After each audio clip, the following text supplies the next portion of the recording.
नानी घर। सुमैया की मैं। सुमैया अपने घर में हर वक्त मैं करती, सिर्फ अपने आप के बारे में सोचती। मम्मा सुमैया के लिए नाश्ता बनाती तो बोलती, मैं ये नहीं खाऊंगी। बाबा बोलते, चलो आज घूमने चलते हैं। सुमैया बोलती, मैं नहीं जाऊंगी।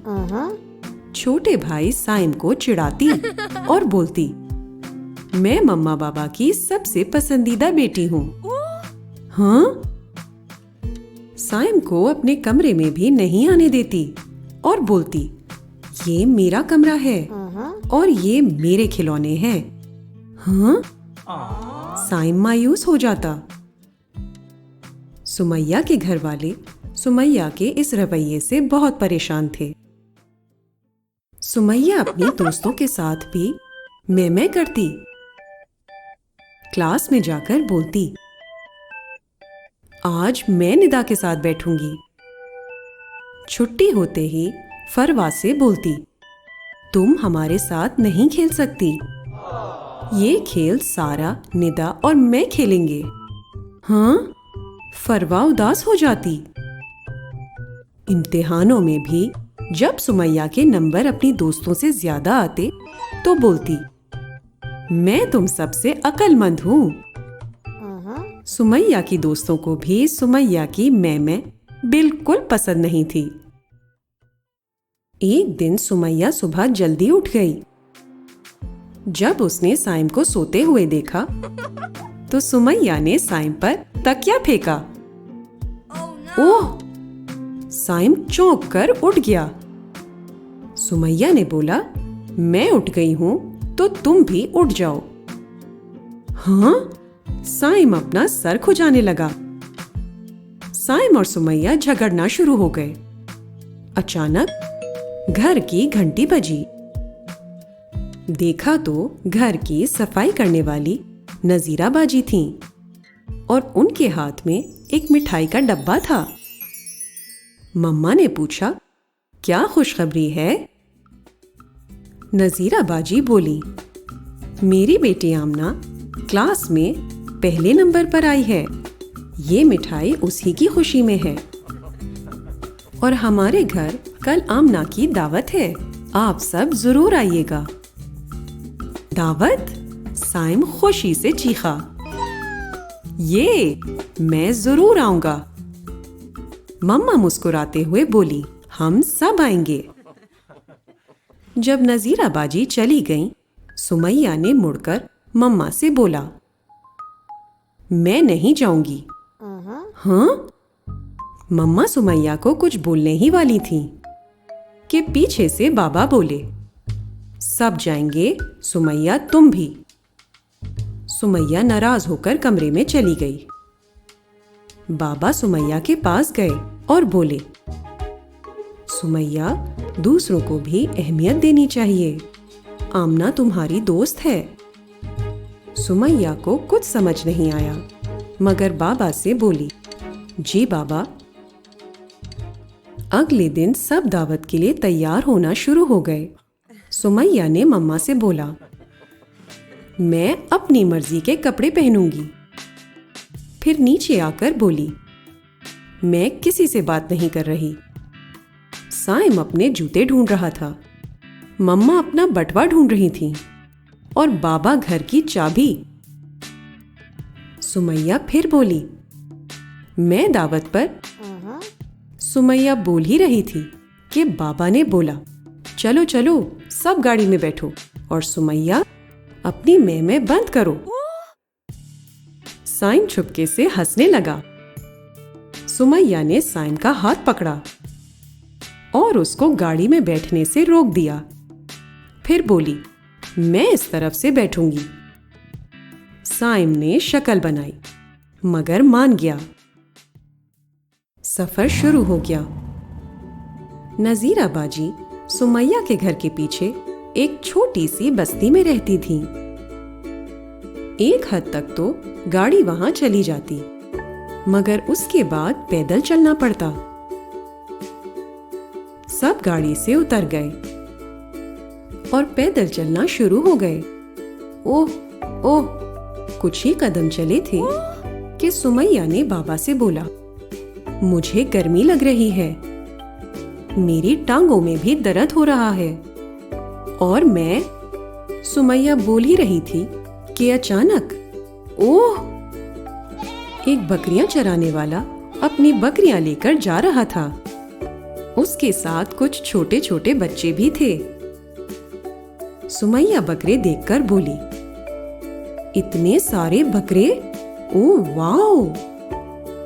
फिर सुमैया ने उन बच्चों को देखा जो हंसते खेलते कुल्फियां खाते हुए बकरों के साथ साथ चल रहे थे। ये नजारा देखकर सुमैया की मैं बंद हो गई और सुमैया अपने मसले तो भूल ही गई। सुमैया ने एक बकरे को प्यार से सहलाया और उसको बहुत अच्छा लगा। पीछे से बाबा की आवाज आई, चलो सुमैया। सब दोबारा चलना शुरू हो गए। थोड़ा आगे पहुंचे तो सुमैया ने देखा एक बड़े से नीम के दरख्त के नीचे एक छोटा सा बच्चा बैठा हुआ था। उस बच्चे के इतराफ बहुत सारे और बच्चे बैठे हुए थे। हाँ, इतने बच्चे? सुमैया बोली, ये सब क्या कर रहे हैं? सारे बच्चे उस छोटे से बच्चे को प्यार कर रहे थे। कोई उसके गाल को खींच रहा, तो कोई उसको गले लगा रहा, कोई गोद में ले रहा, तो कोई उसको गुदगुदी करके हंसा रहा था। बच्चा हंसता हुआ इतना प्यारा लग रहा था। सारे बच्चे उसको देखकर मुस्कुराते और खुश हो रहे थे। सुमैया ने भी बच्चे को गोद में उठाया और प्यार किया। सुमैया ने बोला, कितने प्यारे हो तुम। मम्मा, बाबा और साइम सुमैया को देखकर मुस्कुरा रहे थे। बाबा ने सुमैया से बोला, चलो सुमैया, नजीरा बाजी का घर करीब है। सब दोबारा पैदल चलने लगे। सामने कुछ बच्चे पत्थरों के साथ खेल रहे थे। सुमैया और साइम गौर से उनको देखने लगे। 2-3 लड़कों ने 7 पत्थर एक के ऊपर एक रखे। फिर खेल शुरू हो गया। बाबा, बाबा, दोनों ने इशारा करके पूछा, वो सब क्या खेल रहे हैं? बाबा ने जवाब दिया, इस खेल को पिट्ठू कहते हैं। बच्चों ने सुमैया और साइम को खेलने बुलाया। आओ हमारे साथ खेलो। पहले दोनों को खेल समझाया, फिर सारे मिलकर पिट्ठू खेलना शुरू हो गए। ये सुमैया को इतने सारे बच्चों के साथ खेलते हुए बहुत मजा आया। बाबा मम्मा ने कुछ देर खेलने दिया, फिर दोनों को बुला लिया। मम्मा बोली, दावत शुरू होने वाली है, चलो। सब चलना शुरू हो गए। आखिरकार नजीरा बाजी का घर आ गया। घर लाइटों से सजा हुआ था। सुमैया से मिलकर आमना बहुत खुश हुई। सब ने आमना को मुबारकबाद दी और सुमैया ने आमना को एक तोहफा दिया। आमना और सुमैया खेल कूद में मसरूफ हो गईं।